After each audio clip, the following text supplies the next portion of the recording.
Fall is the time in the Jewish calendar when the holiest of holy festivals and holiest of holy days occur.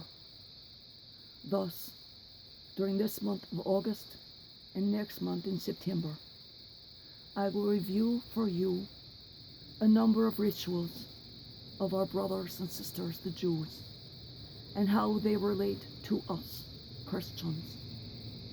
Because remember, Jesus was a Jew. The Psalms and all of the first 5 books of the Bible come from the Jewish texts. Every day we read a psalm that is the same text that is read in a Jewish service. Our religion comes from the Jewish religion. We are not unrelated to Jews. Thus, we must know Judaism. Many of our families were Jews before they became Christians. I know within my family, when I look back on my mother's side, there were Jews throughout the entire German side. Yes, I have an entire side that were German, and they converted to Christianity. It did not save them. Luckily, the majority, praise God, the majority had come across to America before Hitler. So our lesson today talks about the Jewish rituals of cleansing, because that is what Christ is speaking of. All observant Jews, most especially Orthodox Jews, wash their hands and face while saying prayers before the eating of any food. Most of the food the Orthodox eat will be kosher, or what's called parev. When you buy food in a grocery, look on the can or on the package. You may see a U in a circle or a P in a circle, or even a K in a circle. The U or the P means it is kosher or parev. The K means that it is appropriate for Muslims to eat. Cleanliness is next to godliness is an idiom which derives from the Jewish practices of always and ever washing of the hands and face before eating anything. Also, the pre-worship bathing, which occurs at the synagogue bathing houses, or in the times of Jesus, in the synagogue bathing pools.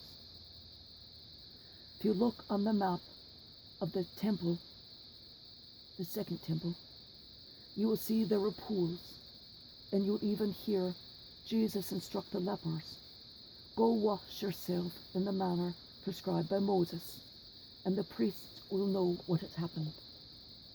The pools, the bathing pools of Jesus' time, allowed for men always to be separated from women and children, and then the sexes worshipped separated.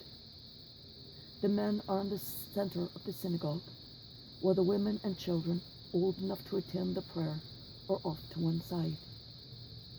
In identical fashion, Muslims bathe in advance of prayer at their temple and worship separated by a veil, with men in the main body of the temple and women on the flank. Children don't attend services until they are old enough to attend to and understand the prayers for the duration of the service, about 8 or 9 years old. Prior to that age is religious education. There are things that are never touched, for to touch them defiles not just the body, but the spirit for a Jew. The most banned thing is anything having to do with death or the dead or a dead person. The men, only Jewish men, may work with the dead. The person who does the ritual washing and then dressing for burial is a Gentile woman, with rabbis surrounding her to pray as she works.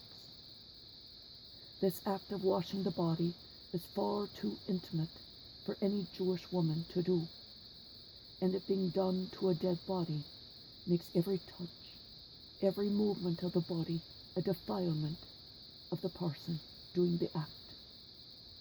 Thus the use of a person who is not defiled must be done.